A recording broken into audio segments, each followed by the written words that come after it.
Hello বন্ধুরা, আজকে ঘরোয়া পদ্ধতিতে চিকেন রান্না করছি আমি। এই আলুটা ভেজে নিচ্ছি, এবার পেঁয়াজ ভাজবো। পেঁয়াজটা দিলাম, পেঁয়াজ ভাজা মোটামুটি একটু হয়ে গেছে। তো এবার এই পেঁয়াজটা একটু হালকা আর একটু ভেজে নেব।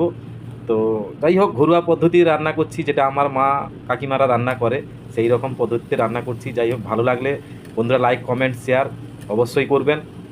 আর মোটামুটি পেঁয়াজটা একটু ভেজে নিলাম, তারপর চিকেনটা দিয়ে দিব।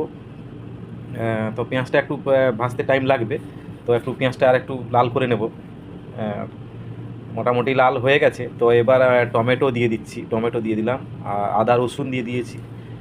তো মোটামুটি এরকম মা কাকিমারা রান্না করে। তো এই যে দেখুন, এই মশলা মোটামুটি কষা হয়ে গেছে, ভাজা হয়ে গেছে। চিকেন দিয়ে দিলাম, চিকেন এবার চিকেনটাকে ভালো করে কষে নেব।